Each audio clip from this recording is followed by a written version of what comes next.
Today, we are looking at a hypothetical scenario that feels frighteningly real.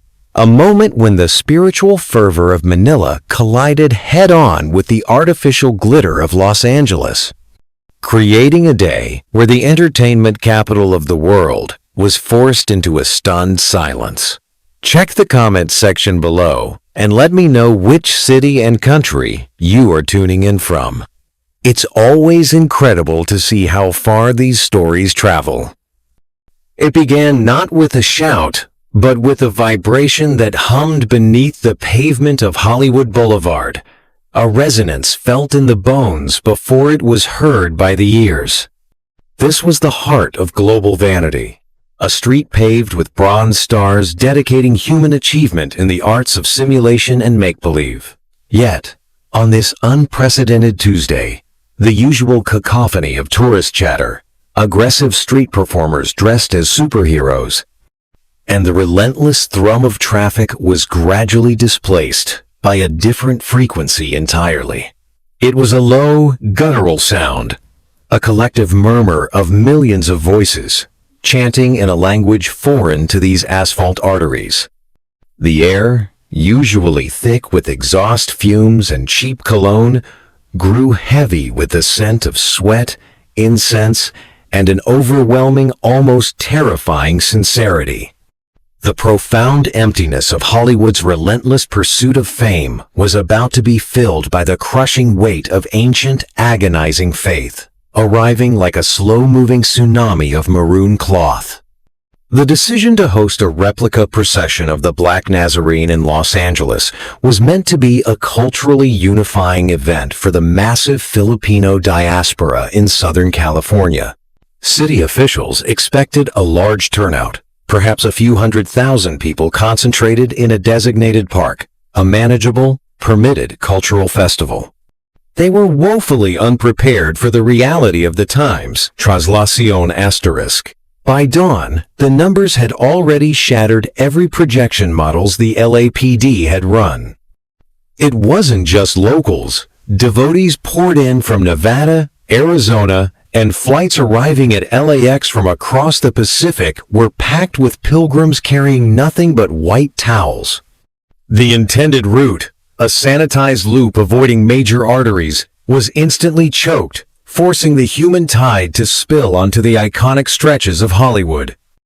The glittering facade of Tinseltown was suddenly the backdrop for a ritual defined by grit, suffering, and a desperate need to touch the divine, creating an immediate visceral clash of aesthetics and values. The centerpiece of this swelling ocean of humanity was the Times Andes asterisk, the carriage bearing the dark, genuflecting image of Christ carrying the cross. In Manila, this statue is a magnet for millions who believe that a mere brush of cloth against its surface can heal terminal illnesses or grant miracles. Transporting that intensity to an American metropolis created a logistical nightmare that bordered on a civil emergency. The LAPD, trained in controlling protests and riots using rigid lines and overwhelming force, found their tactics useless against a crowd that wasn't angry but possessed by a singular, unstoppable devotion. Standard barricades were treated like matchsticks, not out of malice, but because the sheer pressure of bodies seeking the rope pulling the carriage made them irrelevant. The police were quickly swallowed by the throng, their authority dissolving into the mass of maroon shirts, leaving the city's infrastructure completely exposed and vulnerable to the unplanned direction of the procession. As the situation threatened to spiral into a mass casualty event due to crushing density, an unprecedented agreement was activated between Washington and Manila. A specialized detachment of the Philippine Army, specifically units that had spent decades managing the chaotic beauty of the actual Quiapo times Traslación ***, were flown in. These weren't just standard infantry. They were soldiers who understood the unique physics of religious fervor. They didn't arrive with tanks or heavy weaponry, which would have been provocative and useless. Instead, they deployed in specialized, tight formations, wearing distinct uniforms that commanded immediate recognition and respect from the Filipino crowd. Their arrival at Hollywood and Vine was surreal. Hardened Southeast Asian troops moving with disciplined precision amidst the towering billboards advertising the latest superhero movies and streaming series, preparing to engage not an enemy force, but a tidal wave of their own countrymen consumed by spiritual ecstasy. The Los Angeles locals, the producers gazing out from high-rise office windows, and the tourists trapped in souvenir shops, watched in stunned disbelief as the dynamic on the street shifted. They were accustomed to seeing military presence only in disaster movies or news reports from distant war zones. Seeing foreign troops on American soil, taking command of an American street, was deeply disorienting. Yet, there was no aggression in their posture. The Filipino soldiers didn't shout orders in English. They communicated in sharp Tagalog commands and hand signals, slicing through the noise. They didn't push back against the crowd with batons. They moved times with times it, inserting themselves as human breakers against the surges that threatened to crush the vulnerable. They understood that you cannot stop the time's Traslación*. You can only guide its terrible energy, like channeling a lava flow away from a village. The defining sound of the procession, the Viva, Viva, roared through canyons of glass and steel designed for acoustics, amplifying the chant into a deafening barrage. The famous Hollywood Walk of Fame became a hazardous terrain of slippery bronze stars and crushed pavement as millions of bare feet tramped over the names of forgotten cinematic legends. The contrast was stark and unsettling.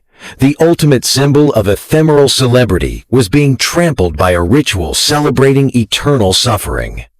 Stars dedicated to Marilyn Monroe and Charlie Chaplin were obscured by a thick sludge of discarded water bottles, sweat, and the relentless friction of skin on stone.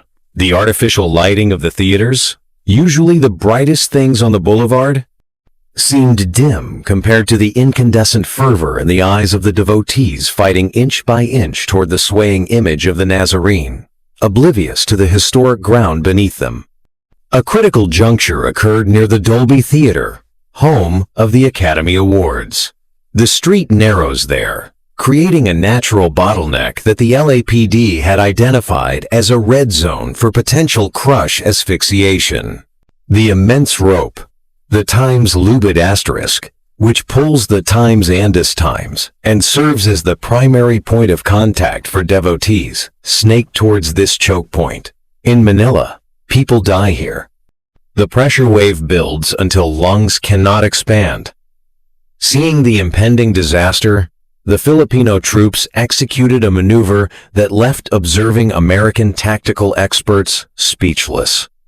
A platoon of soldiers, linked arm in arm in a wedge formation, dove directly into the densest part of the crowd, cutting diagonally across the path of the rope. It looked suicidal. A handful of men against tons of moving humanity. Yet, their sudden insertion broke the momentum of the surge, creating a temporary pocket of air and space that allowed the pressure to equalize before the bottleneck completely sealed. This action wasn't without cost. Several soldiers were lifted off their feet and carried dozens of yards by the press of bodies, tossed like dolls in a mosh pit before regaining their footing. But their intervention worked. The Times Andis Times made the turn safely, the catastrophic crush was averted, and the flow continued.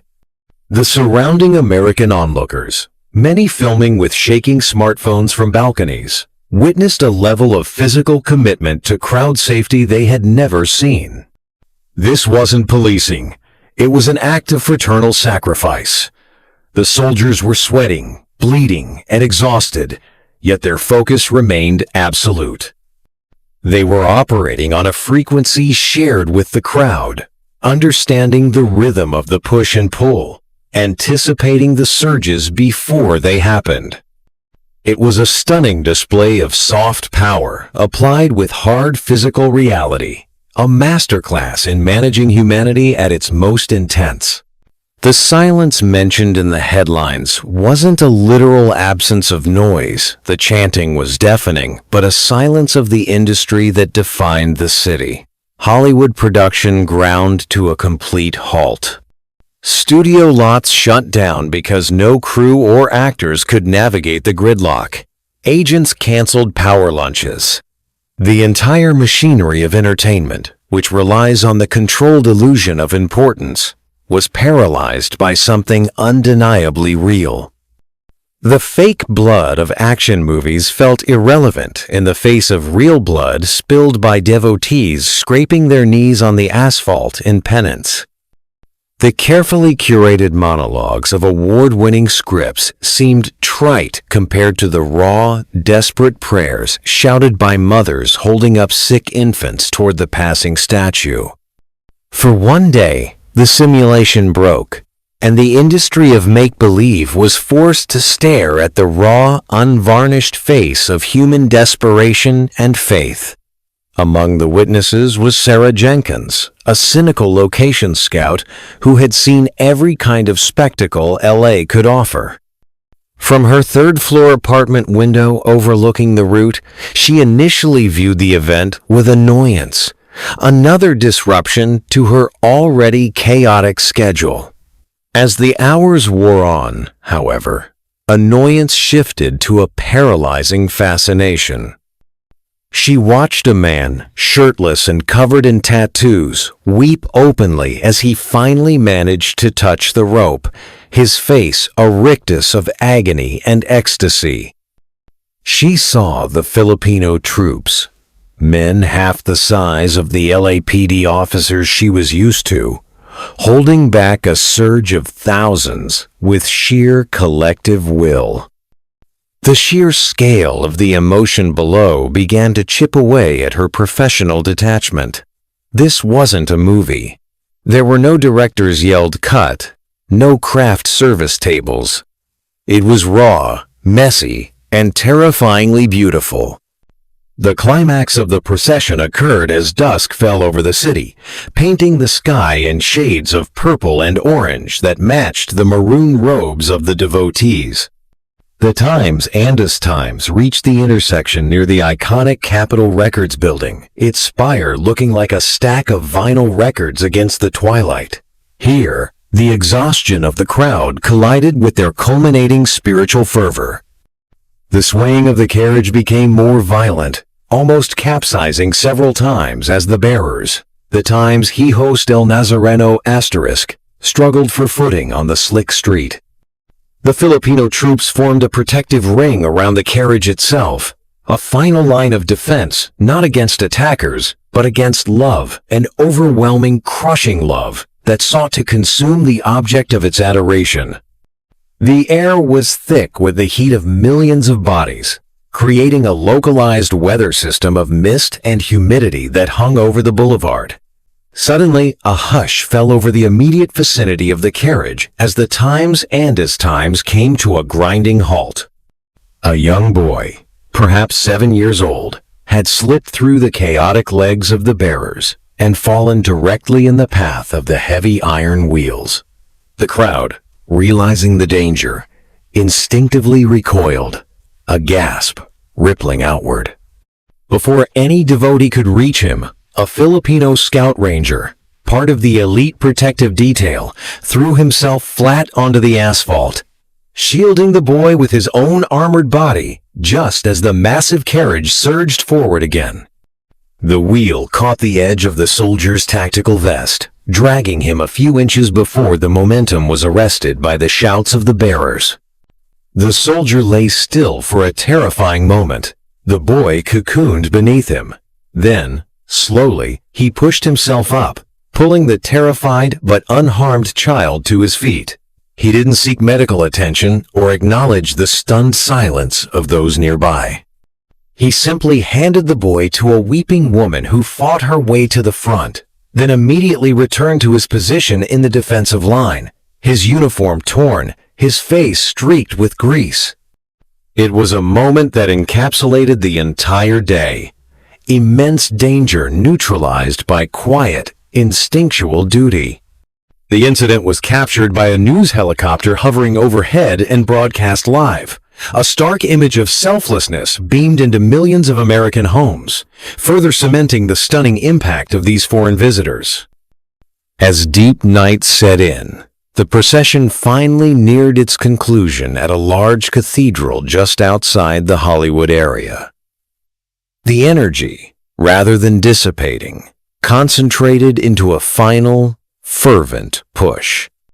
The streetlights of LA, usually beacons of nightlife, seemed only to illuminate the exhausted faces of the pilgrims.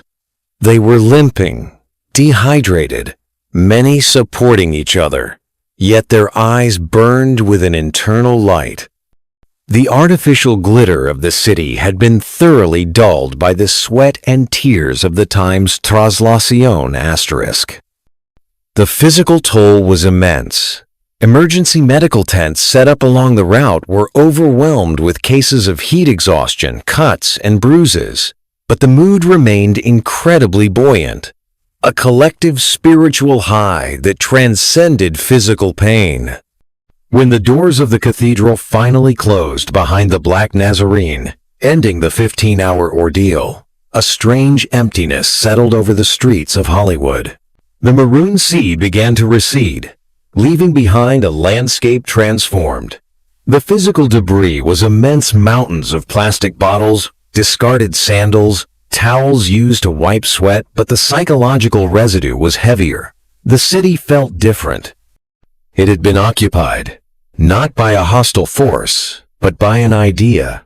The Filipino troops, their mission accomplished, quietly mustered at designated extraction points, disappearing as efficiently as they had arrived, leaving the LAPD to manage the cleanup and the bewildered questions of the media.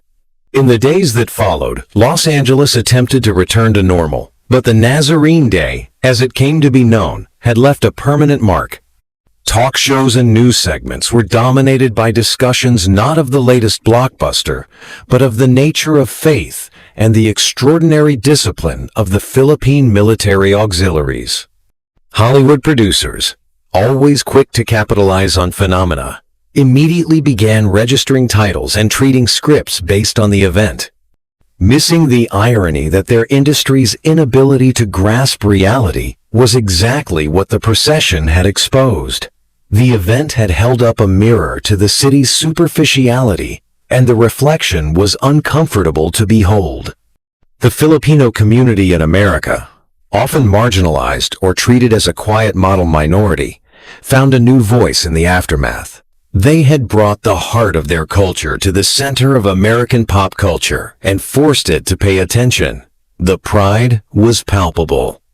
They had shown that their traditions were not quaint folk practices, but powerful, living forces capable of stopping a major American city in its tracks. The images of the Filipino soldiers, stoic and effective amidst the chaos, became sources of immense national pride both in the U.S. diaspora and back in the Philippines, challenging stereotypes and showcasing a different kind of strength. For the LAPD and city planners, the event was a humbling case study in cultural blindness.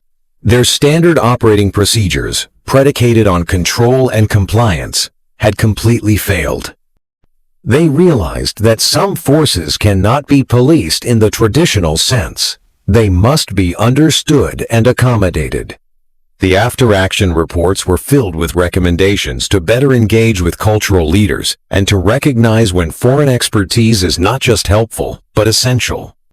The reliance on the Filipino troops was initially seen as an embarrassment, but eventually came to be viewed as a necessary adaptation to an unprecedented situation. The physical cleanup of Hollywood Boulevard took 3 days. Street sweepers scrubbed away the physical traces of the millions of feet that had passed, but the bronze stars seemed permanently altered, duller, as if scraped clean of their metaphorical shine. Tourists returning to the street felt a lingering energy, a sense that something momentous had occurred on this ground. The street performers returned, but their acts felt even more hollow than before. The silence that had fallen over Hollywood wasn't just the cessation of noise on that specific Tuesday, it was a lasting quiet in the minds of those who witnessed it. A persistent question about what truly matters when the cameras stop rolling. A makeshift shrine appeared near the spot where the soldier had shielded the child, candles and flowers placed by locals who had been moved by the act. It became a small, quiet counterpoint to the massive commercial structures surrounding it. People who had never stepped foot in a church stopped to look at it, momentarily pulled out of the rush of their daily lives. The Nazarene had left the building, but its shadow remained, a dark, compelling presence that refused to be assimilated into the bright, shiny narrative of Los Angeles. The economic impact was contradictory. While studios lost millions in delays, local businesses in Little Manila and surrounding areas saw a massive boom. But more importantly, the event initiated a cultural dialogue that had been absent for decades. Documentaries were commissioned, academic papers written, and sociological studies launched to understand how an ancient, analog ritual could so thoroughly disrupt a modern, digital metropolis.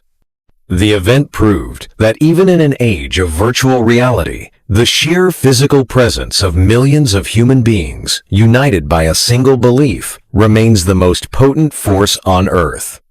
The Filipino troops who had stunned LA returned to Manila not as conquerors, but as quiet professionals who had simply done their job. There were no parades for them in Hollywood, no keys to the city. Their reward was the unspoken understanding that when the facade of the Western world cracked under the pressure of real, raw humanity, they were the ones called upon to hold it together. They had walked the streets of dreams and found them wanting, replacing artificial starlight with the searing heat of genuine devotion. As months passed, the memory of the Maroon Tide did not fade into the usual churn of the news cycle. It remained a stubborn anomaly, a point of reference for anything unpredictable or overwhelming. It's like the Nazarene procession became a shorthand among Angelenos for gridlock or intense crowds. The event had seeped into the city's vernacular, proving that the culture brought by the Filipinos was not merely a visitor, but had become a part of the city's complex, messy fabric. The contrast between the two worlds that collided that day remains the lasting image. The solitary influencer trying to take a selfie against a backdrop of a million weeping pilgrims, realizing her ring light was meaningless in the face of such raw power. The pristine star of a forgotten 1,950 seconds actor smeared with the mud of devotion. The high-tech tactical gear of the LAPD standing useless next to the simple, worn rosaries of the grandmothers in the crowd. It was a visual symphony of contradictions that resolved into a single, undeniable truth. Reality always wins. Ultimately, the day the Black Nazarene silenced Hollywood was a testament to the enduring human need for connection and transcendence. In a city dedicated to the solitude of individual fame, the procession offered the radical alternative of communal anonymity. Nobody in that crowd was trying to stand out. Everyone was trying to blend in, to become one corpus, one body moving toward the sacred. It was a terrifying and liberating concept for a populace obsessed with self-promotion.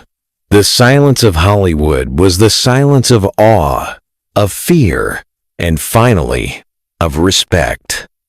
The entertainment capital was forced to admit that it could not outproduce, outdirect, or outshine the spectacle of authentic faith. The greatest show on earth that Tuesday wasn't on a screen. It was on the street, and it was directed by centuries of tradition and performed by millions who needed no script. Years later, People still talk about where they were when the Nazarene came to town. It became a generational marker for Angelenos. The day the glittering facade was peeled back to reveal the sweating, praying, desperate humanity beneath. The day foreign soldiers stood on American streets and taught the city a lesson in duty and discipline.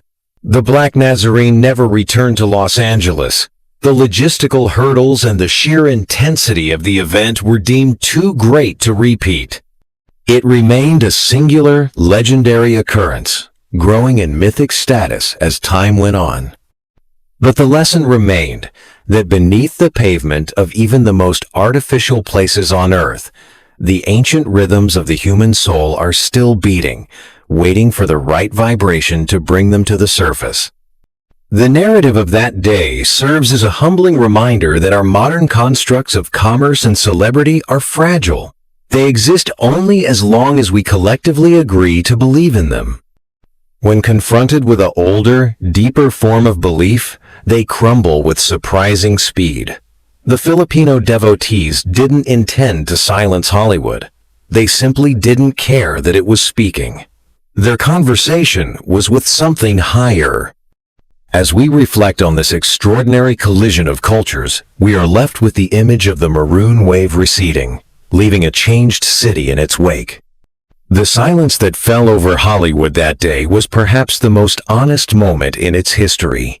It was the silence of a world built on illusion, suddenly coming face to face with the undeniable weight of the real.